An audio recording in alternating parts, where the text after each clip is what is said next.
Hello and welcome to Pro Trader Strategies Market Commentary for Friday, December the 2nd. Unenjoyment Friday, as we used to call it on the floor, because it is the Unemployment Friday. My name's Eric Wilkinson. Some of you may recognize me as the Wolfman from CNBC, Fox Business, or even the Wall Street Journal, where I've commented on everything from economic to geopolitical and market analysis.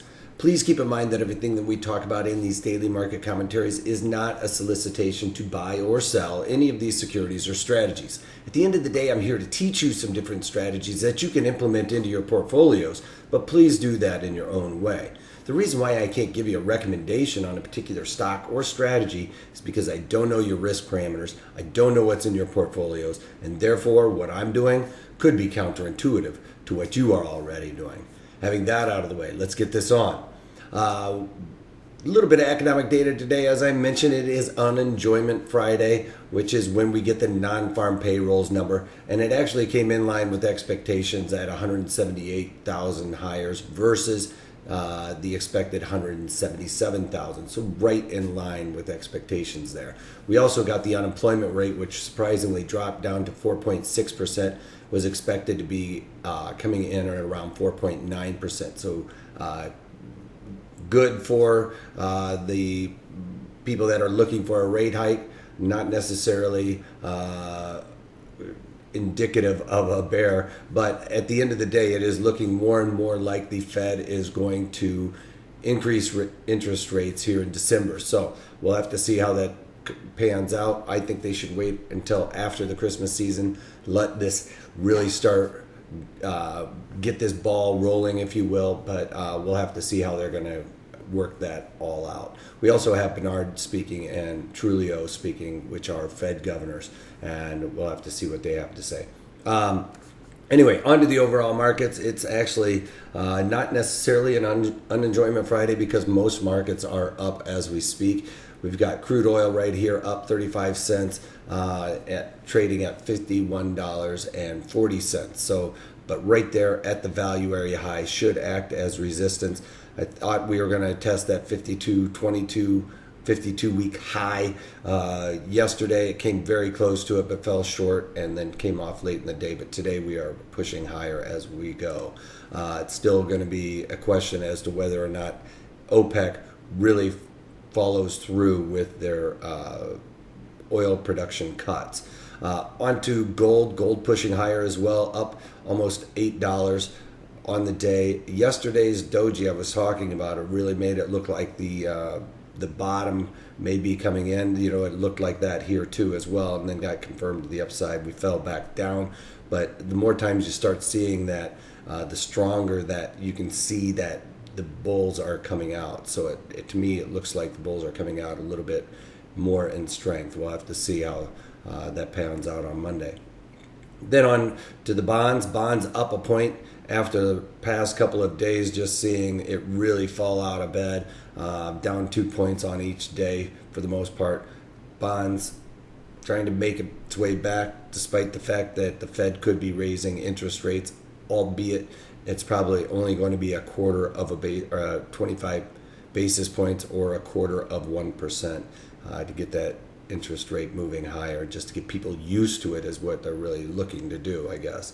On to the Dow Jones. Dow Jones in positive territory, now back in negative territory. It's fighting its way up as we go. But at the end of the day, yesterday, we closed at a historical high. Now, it's not the high that we saw intraday, but it was a historical high settlement for the Dow Jones Industrial Average as we continued to see money move out of the tech sector and into the Dow. As you can see, yesterday, the NASDAQ got beat up quite a bit. As a matter of fact, today I'm going to be looking at the tech sector in the webinar.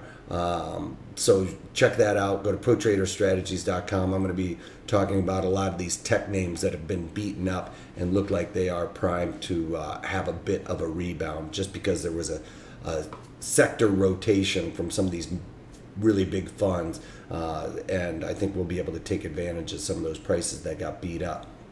But NASDAQ again today pushing higher, or actually NASDAQ bucking the last couple of days trend and moving higher, up $12, but lockstep with the rest of the overall markets. E-mini S&Ps cats and dogs living together, bonds up, gold's up, oil's up, equity's up. Everybody should be happy on this Unenjoyment Friday. E-mini S&P's up almost 4 points on the day at 2195 right there. So looking at that 2200 level that we lost yesterday. We lost that handle yesterday.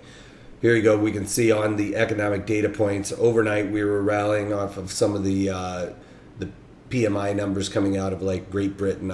Great Britain construction spending was higher, slightly higher than expected, and the Europe PPI was higher than expected. So a lot of that was due in part to that, and then we got our unemployment numbers, which really caused the markets to overall rally. Onto some things that I've done. Now in the Qs, if you remember, I did a webinar on the iron condor, and that's where I had this strategy, and I did it in the December, and I had on the 109, 110, 120, 121 iron condor, and I originally for that one collected 32 cents, bought it back for 14 cents. So basically it's the 109, 110 put spread with the 120, 121 call spread. So we combine those two, kind of get it to go in between there. It was going against me for quite a while. It was testing my upper limit on those 120 calls, as you can see. But I was taking advantage of high implied volatility. So when we get that implied volatility to revert back to the mean, that's what makes it work out for us. So it worked out quite nicely. Yesterday's big sell-off put it right close to the middle of the range there, and I was able to get out for 50% of my max profit. So that's right in line with my expectations and my rules that I've talked about in those webinars. So go to ProTraderStrategies.com. If you haven't seen that one, it's a really good one. I love the iron condor and the strangles for all the various reasons of being able to defend it and be mechanical around it, as we did with SPY. And in SPY, I did a strangle in SPY, and I've just rolled it into a straddle. So SPY, as you'll see, has gone against me, and I did the December 205, 217 strangle. So the 205 short puts, 217 short calls creates that strangle. Now, as you can see, we are trading much higher than my short strike of 217. But originally, I collected, what was it, $4.29 for that strategy. So that puts my break even above 221. So you can see I was right there at my break even before. It's getting close. Actually, it's back profitable now, despite the fact that it is above those 217s, because it's within my break even area. So it is a profitable trade, but I decided to be mechanical a little bit here, try and squeeze a little bit more out of it. We're just a few days into expiration, and decided to roll up my 205 puts, which aren't really helping me out. They were only worth like 20 cents. So I rolled those puts up to the 217 puts and collected another $1.29 for that. So that increases my break even to the upside. And if we get a bit of a pullback and nails right there on that straddle, that'll be the best case scenario for that trade. All right, so that's how we stay mechanical with those. When a straddle or an iron butterfly is going against us, that's how I remain mechanical and collect a little bit more credit, which increases my break evens when they're going against us. Had QQQs done the same thing, I would have been able to do that as well. So go to ProTraderStrategies.com, sign up for that webinar if you haven't seen it already. It is a really good one. And then today we're going to be going into the called diagonals, which is great for low implied volatility markets, which we're seeing in a lot of the sectors.